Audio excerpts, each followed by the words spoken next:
Chegou a hora de falar sobre futebol aqui no Band Cidade.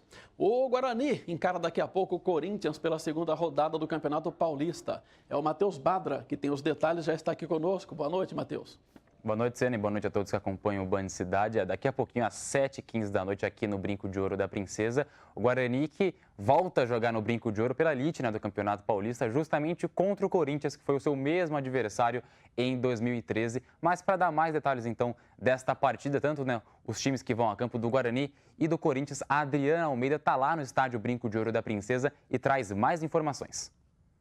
O Corinthians vai viver uma situação até certo ponto incomum. Isto porque a partida de logo mais contra o Guarani será com torcida única. Por determinação do Ministério Público e da Federação Paulista, apenas torcedores bugrinos poderão estar aqui no estádio Brinco de Ouro para acompanhar a partida. O Corinthians, do técnico Fábio Carilli, tem apenas uma alteração com relação ao jogo de estreia, quando o Timão empatou com o São Caetano em casa em 1-1. O zagueiro Marlon dá lugar ao outro defensor, Léo Santos. Já o Guarani, do técnico Osmar Loz, terá duas modificações com relação ao time titular da estreia. O lateral direito, Leno, sofreu uma contusão e não vai para o jogo, está vetado pelo departamento médico. O volante Fabrício Bigode é quem será improvisado no setor.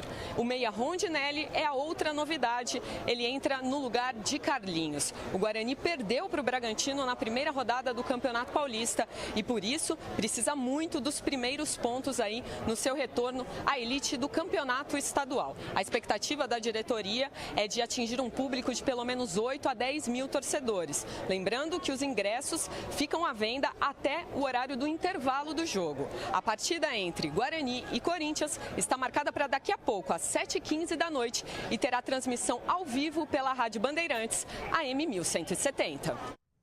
Bom, já a Ponte Preta jogou agora há pouco, às 5 horas da tarde, contra a Ferroviária lá em Araraquara, e o jogo foi 0-0. Um jogo que foi bastante movimentado, tanto no primeiro tempo quanto no segundo tempo. A Macaca e a Ferroviária conseguiram criar boas chances de gol, mas ficaram então no 0-0. Esse é o segundo empate da Ponte Preta em 2 jogos do Campeonato Paulista, já que empatou na última rodada, no último final de semana, 0-0 contra a equipe do Oeste, aqui mesmo em Campinas, no estádio Moisés do Carelli. Então a Ponte que busca aí, quem sabe na próxima rodada, a sua primeira vitória no Campeonato Paulista. Falando agora da equipe do São Bento, vai jogar somente amanhã contra o Santos, lá em Sorocaba, no estádio Walter Ribeiro. O primeiro jogo da equipe, então, lá em Sorocaba, já que na primeira partida, neste final de semana também, no domingo, enfrentou a equipe do Botafogo de Ribeirão Preto e empatou pelo placar de 1-1. Conseguiu arrancar esse empate no finalzinho, no segundo tempo, no caso, com o atacante Alexandre. Então, o São Bento segue se preparando para encarar amanhã o Santos lá em Sorocaba. Agora falando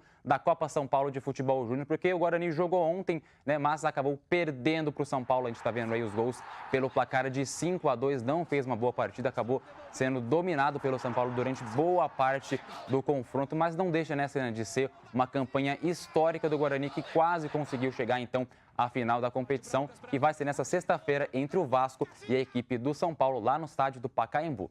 Volto com você, Sena. Ok, Matheus, obrigado pelas suas informações.